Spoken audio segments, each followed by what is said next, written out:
जब भृगु मुनि की परीक्षा से विष्णु की सर्वोच्चता सिद्ध हो चुकी थी, तो फिर कौन सी लीला थी जिसने स्वयं भगवान को पृथ्वी पर आने को विवश कर दिया?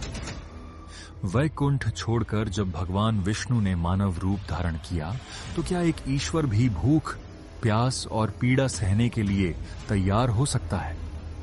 जब भगवान स्वयं मानव रूप में भूख और प्यास सह रहे थे, तब किन दो महादेवताओं ने गोपनीय रूप से उनकी सहायता करने का निर्णय लिया? पहली ही भेंट के बाद ऐसा क्या हुआ कि भगवान श्रीनिवास ने भोजन जल तक त्याग दिया?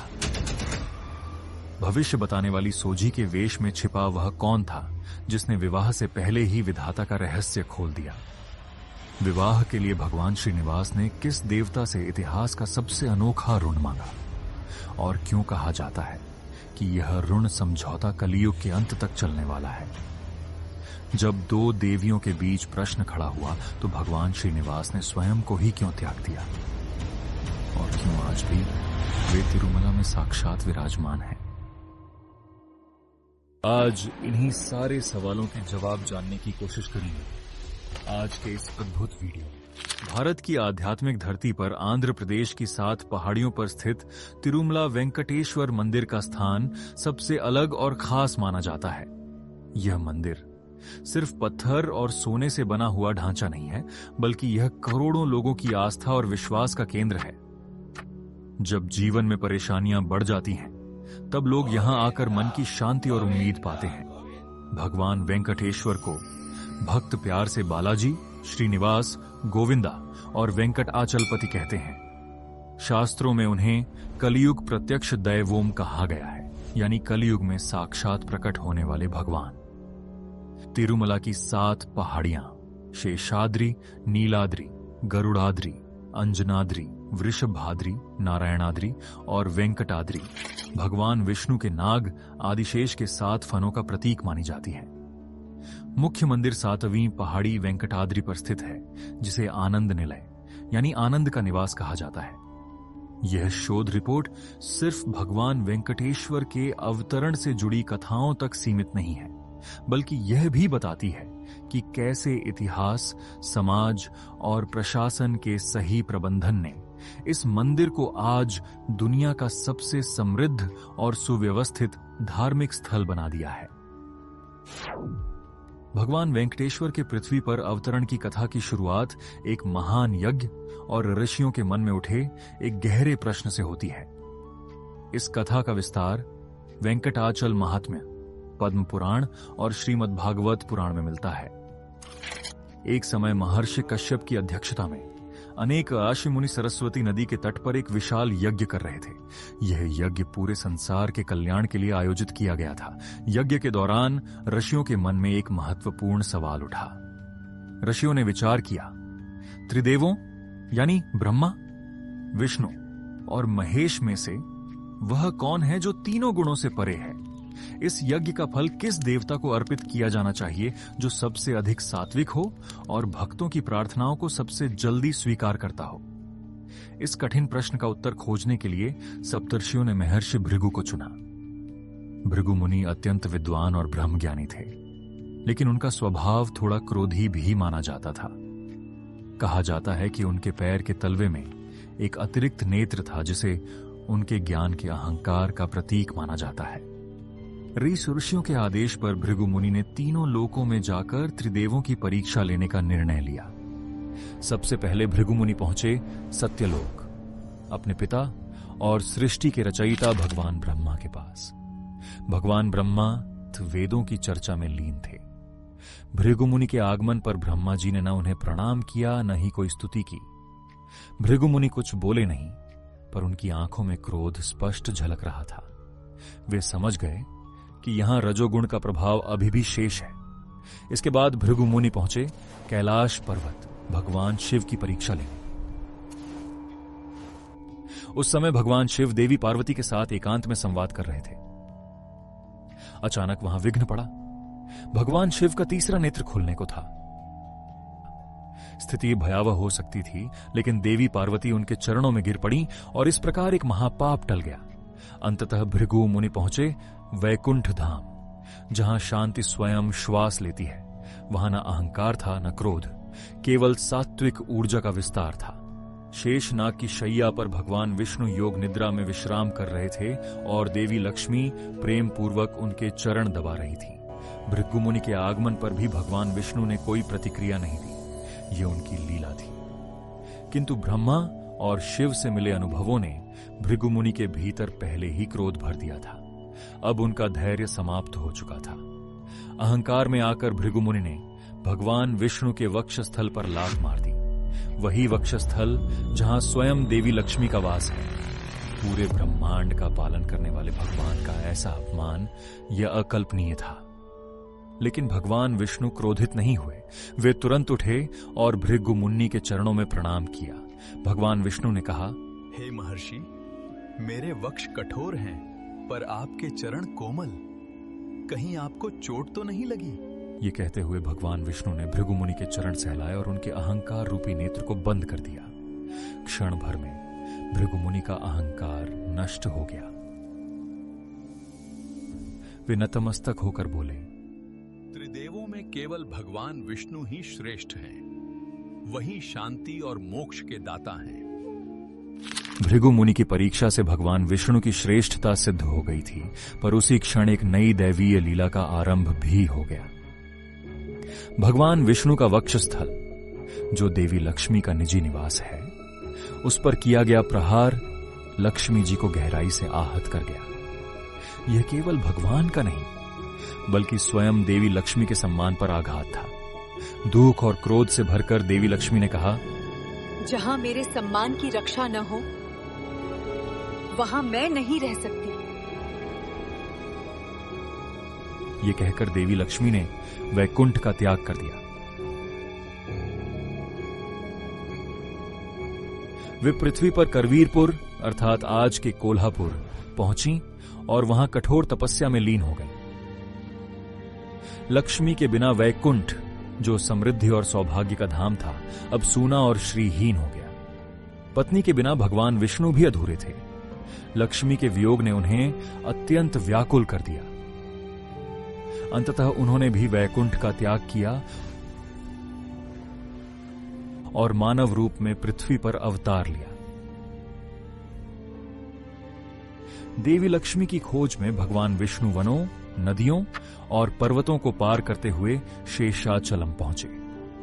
तिरुमला की पवित्र पहाड़ियों में उन्होंने एक वल्मीका यानी चींटी की बांबी को अपना आश्रय बनाया और वहां कठोर तप में लीन हो गए, मानव शरीर की पीड़ा सहते हुए। मानव शरीर धारण करने के कारण उन्हें भोजन और जल की आवश्यकता महसूस होने लगी। यह दृश्य देखकर भगवान ब्रह्मा और भगवान शिव का हृदय द्रवित हो उठा। ब्रह्मा और शिव का गोरूप भगवान ब्रह्मा ने एक सुंदर गाय का रूप धारण किया और भगवान शिव उसके बछड़े का, वहीं सूर्यदेव ने एक साधारण ग्वाले का रूप ले लिया। सूर्यदेव उस गाय और बछड़े को लेकर उस समय के चोल देश के राजा के पास पहुंचे, जिनका राज्य वेंकटाचल क्षेत्र तक फैला हुआ था। राजा ने उस अद्भुत और सुंदर गाय को देखा और उसे अपनी रानी के लिए खरीद लिया। यह गाय प्रतिदिन अन्य गायों के साथ वेंकटाचल के वनों में चरने जाया करती थी, लेकिन जंगल में पहुंचते ही वह चुपचाप उस बांबी के पास चली जाती, जहां भगवान श्रीनिवास तपस्या में लीन थे। वहां वह अपने थनों से दूध की धारा प्रवाहित करती, जो सीधे बांबी में गिरता था। इसी दूध से भगवान श्रीनिवास की भूख शांत होती और उनका तप निरंतर चलता रहता। शाम को जब गाय महल वापस लौटती थी तो उसके थनों में दूध नहीं होता था। यह देखकर रानी को संदेह हुआ। जब रोज रोज ऐसा होने लगा तो रानी ने ग्वाले को डांटा और सख्त आदेश दिया कि वह इसका कारण पता लगाए। पता लगाओ कि ये गाय दूध क्यों नहीं दे रही है। ग्वाले का क्रोध और भगवान का हस्तक्षेप। अगले दिन ग्वाला चुपचाप गाय के पीछे पीछे जंगल में गया। वहां उसने अपनी आंखों से देखा कि गाय एक बांबी के ऊपर खड़ी होकर अपना सारा दूध बहा रही है। यह दृश्य देखकर ग्वाला क्रोध से भर गया। उसे लगा कि गाय जानबूझकर दूध बर्बाद कर रही है। क्रोध में आकर उसने अपनी कुल्हाड़ी उठाई और गाय के सिर पर जोरदार वार करने लगा। उसी क्षण भगवान श्रीनिवास बांबी से बाहर निकले। उन्होंने कुल्हाड़ी का वार अपने ऊपर सह लिया कुल्हाड़ी सीधे उनके सिर पर लगी और श्रीनिवास के सिर से रक्त बहने लगा। ये भयानक दृश्य देखकर ग्वाला भय और आघात से वहीं गिर पड़ा और उसकी मृत्यु हो गई। भगवान श्रीनिवास दर्द से कराह रहे थे, लेकिन गाय सुरक्षित थी। गाय तुरंत दौड़ती हुई चोल राजा के पास पहुंची और अपने हाव भाव से राजा को जंगल तक ले आई। वहां राजा ने देखा कि ग्वाला मृत पड़ा है और भगवान श्रीनिवास घायल अवस्था में है। राजा को देखकर भगवान श्रीनिवास ने कहा, हे राजन, ये अपराध यही तुम्हारे सेवक ने किया, लेकिन शास्त्रों के अनुसार सेवकों के कर्मों के लिए राजा भी उत्तरदायी होता है। धर्म सिखाना राजा का कर्तव्य होता है। तुम्हारे सेवक के कारण मुझे ये चोट लगी है, इसलिए मैं तुम्हें श्राप देता हूं कि तुम एक पिशाच बन जाओगे। ये सुनकर राजा घबरा गया और तुरंत श्रीनिवास के चरणों में गिरकर क्षमा मांगने लगा। राजा की विनम्रता और पश्चाताप को देखकर भगवान श्रीनिवास का हृदय पिघल गया और उन्होंने श्राप से मुक्ति का उपाय बताया। भविष्य में जब मैं आकाश राजा की पुत्री से विवाह करूंगा, तब तुम मुझे एक स्वर्ण मुकुट भेंट करोगे। जैसे ही मैं उस मुकुट को धारण करूंगा, तुम इस श्राप से मुक्त हो जाओगे। श्राप देने के बाद घायल भगवान श्रीनिवास वन में औषधियों की खोज में भटकने लगे।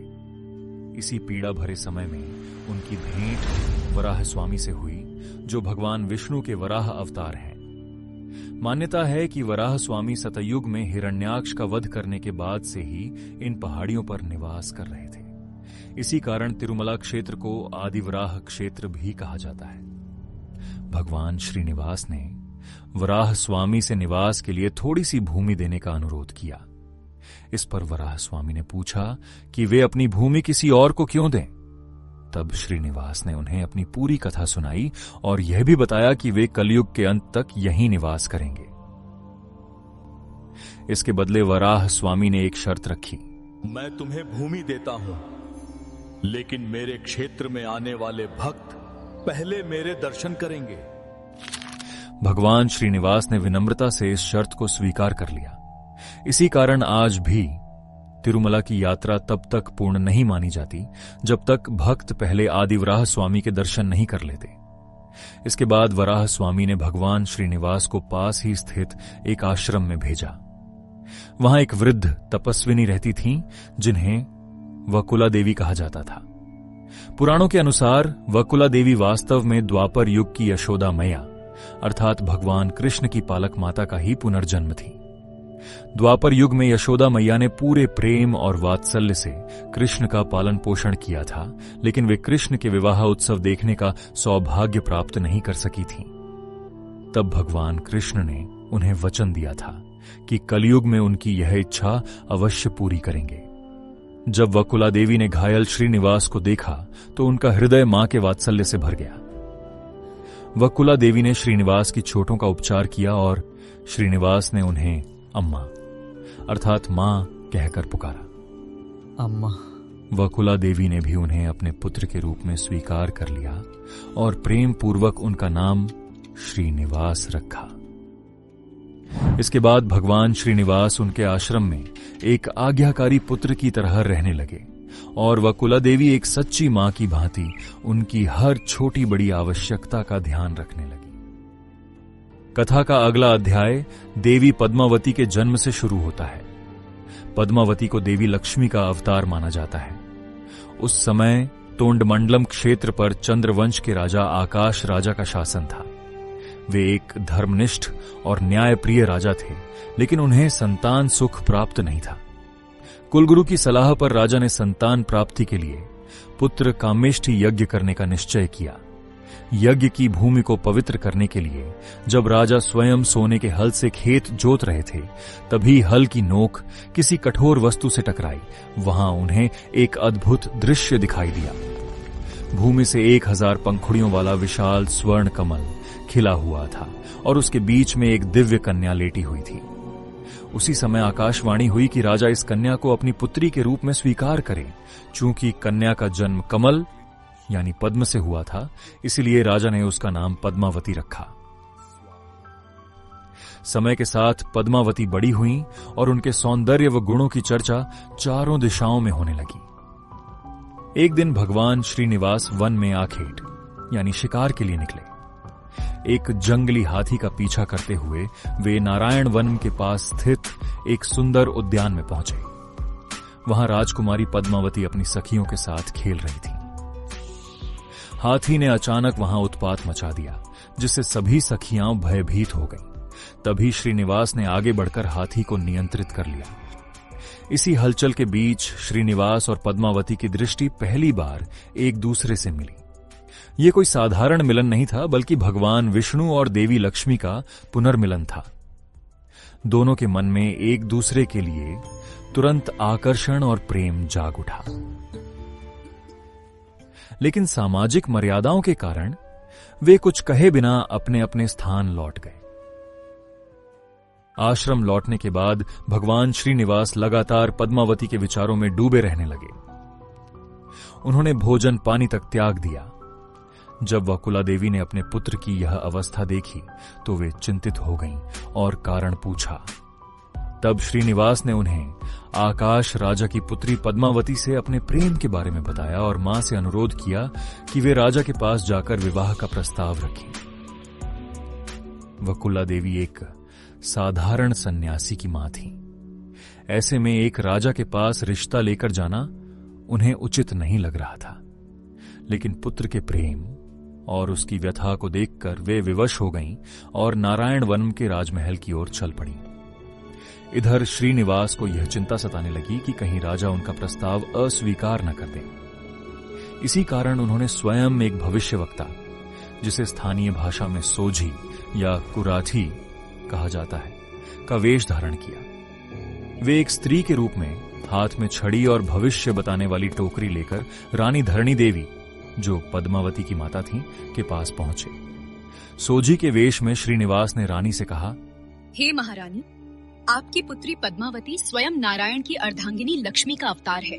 उसका विवाह एक वनवासी युवक से होगा, जो साक्षात भगवान विष्णु हैं। इस प्रस्ताव को अस्वीकार मत कीजिए। स्वयं श्री भगवान विष्णु? हाँ ये तो हमारे लिए सौभाग्य की बात है। जब कुछ समय बाद वकुला देवी आधिकारिक विवाह प्रस्ताव लेकर महल पहुंची, तब तक रानी इस दैवीय संकेत को समझ चुकी थी। साथ ही आश्य बृहस्पति ने भी राजा आकाश को बताया कि यह विवाह विधाता द्वारा पहले से तय किया गया है। यह सुनकर आकाश राजा अत्यंत प्रसन्न हुए और उन्होंने अपनी पुत्री पद्मावती का विवाह श्रीनिवास से करने की सहमति दे दी। विवाह तय हो चुका था, लेकिन अब एक बड़ी समस्या सामने आ गई। भगवान श्रीनिवास ने वैकुंठ और अपना सारा ऐश्वर्य त्याग दिया था। वे अब एक साधारण वनवासी थे, जबकि पद्मावती एक राजकुमारी थी। राजा आकाश चाहते थे कि उनकी पुत्री का विवाह उनकी प्रतिष्ठा और मर्यादा के अनुसार भव्य और ऐश्वर्यपूर्ण हो। परंपरा के अनुसार विवाह का पूरा खर्च वर पक्ष को उठाना होता है, लेकिन श्रीनिवास के पास उस समय कोई धन नहीं था। यह एक गंभीर धर्म संकट बन गया। इस समस्या का समाधान निकालने के लिए भगवान श्रीनिवास ने देवताओं के कोषाध्यक्ष कुबेर का स्मरण किया। कुबेर तुरंत प्रकट हुए, लेकिन वे धन के मामलों में बहुत नियमों और अनुशासन का पालन करते थे। भगवान श्रीनिवास ने कुबेर से अपने विवाह के लिए स्वर्ण मुद्राओं का ऋण मांगा। कुबेर ने ऋण देना स्वीकार तो कर लिया, लेकिन एक शर्त रखी। यह ऋण लिखित वचन पत्र यानी एक प्रकार के प्रॉमिसरी नोट यानी ब्रह्मा पत्र के रूप में होगा। कुबेर ने भगवान श्रीनिवास को 1,14,00,000 राम मुद्रा स्वर्ण सिक्कों का आरण दिया। यह तय हुआ कि भगवान श्रीनिवास कलयुग के अंत तक केवल इस आरण का ब्याज चुकाएंगे। भगवान श्रीनिवास ने कुबेर को वचन दिया कि कलयुग में जो भी भक्त उनके दर्शन के लिए आएंगे और श्रद्धा से दान करेंगे, वही धन इस आरण के ब्याज को चुकाने में उपयोग किया जाएगा। इसी कारण आज भी भक्त तिरुमला मंदिर की हुंडी यानी दान पेटी में अपार धन, सोना और आभूषण अर्पित करते हैं। कुबेर से प्राप्त धन से विवाह की तैयारियां अत्यंत भव्य तरीके से की गईं। भगवान श्रीनिवास और पद्मावती का विवाह नारायण वनम में संपन्न हुआ। इस दिव्य विवाह में तीनों लोकों से देवता, आर्षि मुनि, गंधर्व और किन्नर उपस्थित हुए। विवाह का भोज इतना विशाल था कि स्वयं अग्निदेव ने रसोइये की भूमिका निभाई और भोजन तैयार किया। चोल राजा, जो अब अपने श्राप से मुक्त होने की प्रतीक्षा कर रहा था, और आकाश राजा ने मिलकर श्रीनिवास को एक अत्यंत बहुमूल्य स्वर्ण मुकुट भेंट किया। जैसे ही श्रीनिवास ने वह मुकुट धारण किया, उन्हें अपना दिव्य स्वरूप और पूर्व जन्म की स्मृतियां लौट आईं, और उसी क्षण चोल राजा श्राप से मुक्त हो गया। विवाह के बाद श्रीनिवास और पद्मावती ने निर्णय लिया कि वे राजमहलों में नहीं बल्कि तिरुमला की पवित्र पहाड़ियों पर निवास करेंगे। वकुला देवी भी उनके साथ तिरुमला आकर रहने लगी। वे तीनों अपना जीवन साधारण और आम जीवन की तरह जी रहे थे। लगभग 6 महीनों बाद महर्षि नारद कोल्हापुर पहुंचे, जहां महालक्ष्मी अब भी तपस्या कर रही थीं। नारद जी ने लीला के अंतर्गत लक्ष्मी जी से कहा, माता, आप यहाँ तपस्या कर रही हैं और उधर आपके स्वामी ने पद्मावती नाम की राजकुमारी से विवाह कर लिया है। यह सुनते ही लक्ष्मी जी का क्रोध फिर जाग उठा। वे तुरंत तिरुमला पहुंची और वहां उनका सामना श्रीनिवास और पद्मावती से हुआ। लक्ष्मी जी ने कहा, मैं आपकी नित्य संगिनी हूँ। मेरे रहते आपने दूसरा विवाह कैसे किया? पद्मावती का उत्तर, मैं वेदवती की अवतार हूँ। त्रेता युग में भगवान राम ने मुझसे इस युग में विवाह का वचन दिया था। दोनों देवियों के बीच इस संवाद और तनाव को देखकर भगवान श्रीनिवास अत्यंत व्याकुल हो गए। भक्तवत्सल भगवान जानते थे कि कलयुग का मानव दुखों से घिरा रहेगा और उसे एक ऐसे ईश्वर की आवश्यकता होगी जो सदैव स्थिर, सुलभ और उपस्थित रहे। भगवान श्रीनिवास ने शिला यानी पाषाण मूर्ति का रूप धारण कर लिया। भगवान को इस रूप में देखकर लक्ष्मी और पद्मावती दोनों का क्रोध तुरंत शांत हो गया और वे शोक से भर गईं। उन्हें समझ आ गया कि यह भगवान की ही लीला है, ताकि वे पृथ्वी पर सदैव के लिए स्थापित हो सकें। दोनों देवियों ने भी अपने पति के साथ सदा रहने का निर्णय लिया। देवी लक्ष्मी, श्रीदेवी, भगवान के वक्षस्थल के बाईं ओर विराजमान हो गईं। देवी पद्मावती, भूदेवी, भगवान के वक्षस्थल के दाईं ओर विराजमान हो गईं।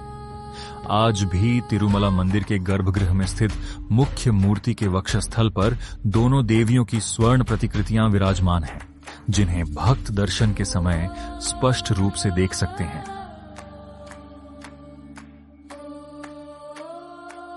मित्रों, इस तरह समाप्त होती है आज की विलक्षण पौराणिक कथा।